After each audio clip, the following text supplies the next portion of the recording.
Hi, it's Dorothy Guining with Scrapbooking Quebec, and today I'm here for the Scrapbook Nerd Online Shop.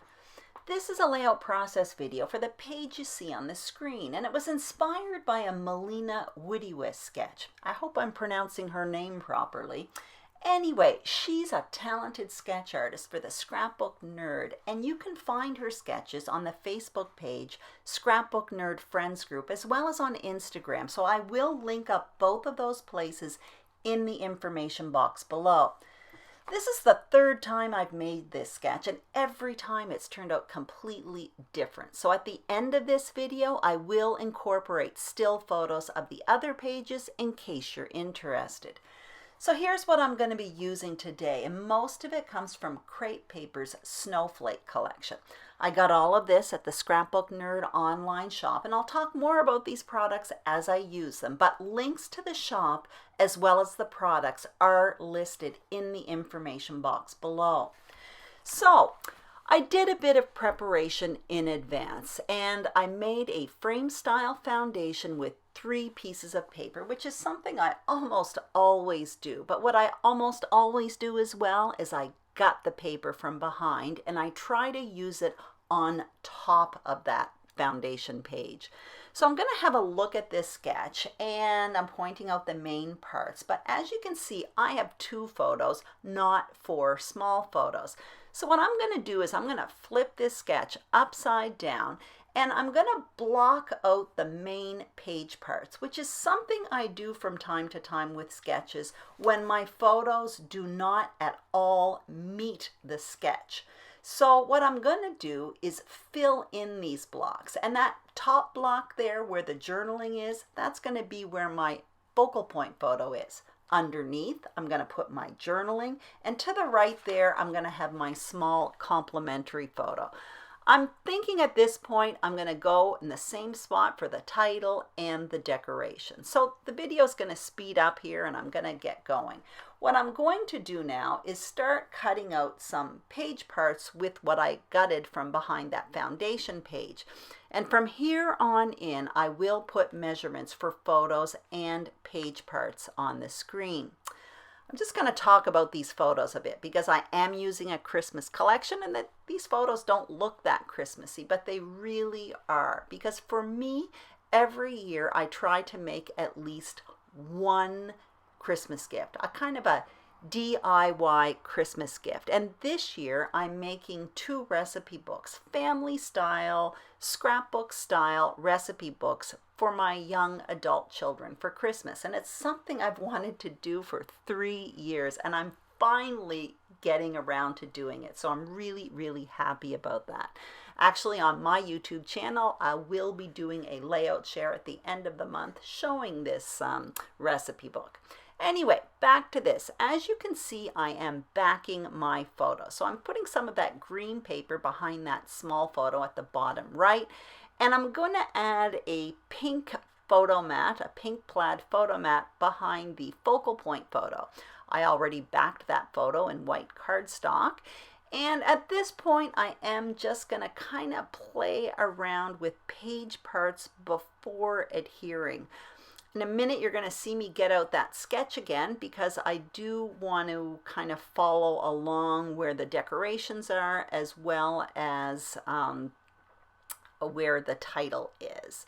And in a minute as well, you're going to see me get out my title pieces. And what I did off camera is I cut out one of the words from my die cutting machine. Those dies are from Pinkfresh Studio. They are the Adore Alpha collection. I'll put those in the I'll put a link to those in the information box below as well. And I also have those thickers, which is part of this Snowflake collection.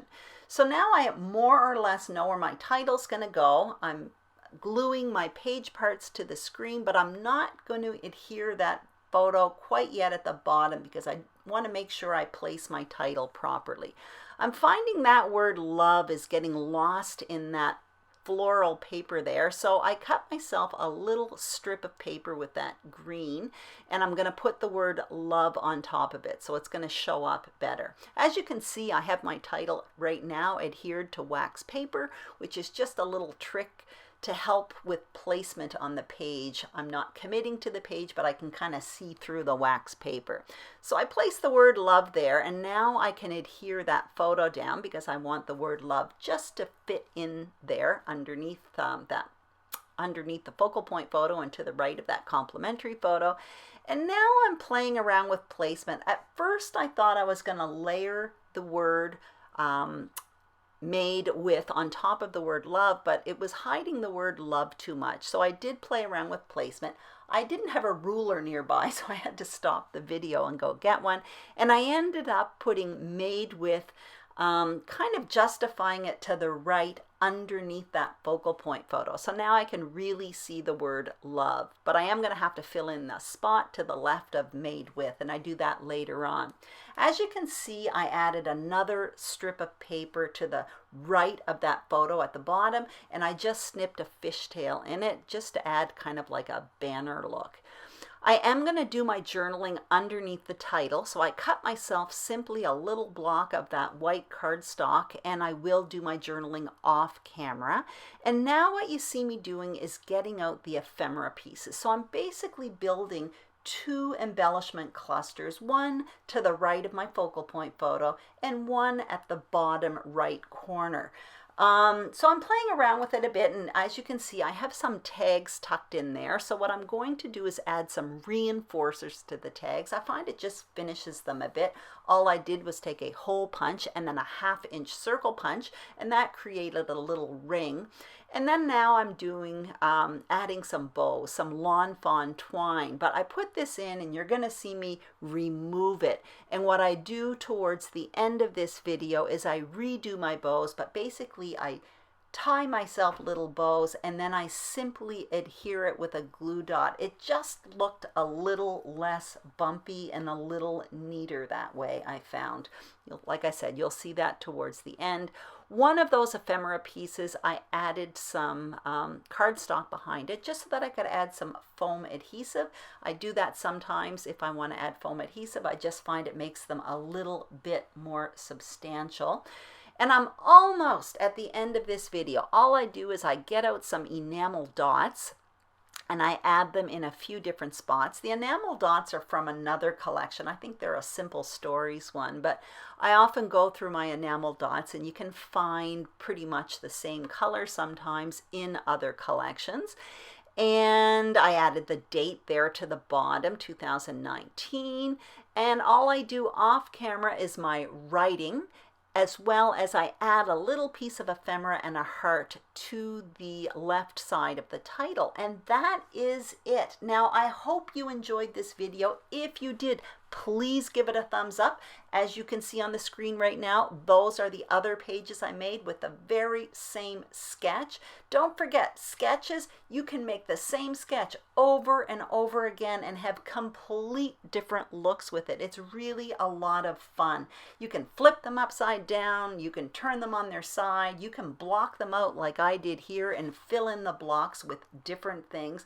Really, sketches are a great jumping off point, and the Scrapbook Nerd really has a lot to offer. So I hope you check out their Facebook page. I hope you check out their shop. They have great service, and thank you so much for watching. I hope you enjoyed this video. Don't forget to subscribe to the Scrapbook Nerd YouTube channel as well as my channel, Scrapbooking Quebec, and Merry Christmas.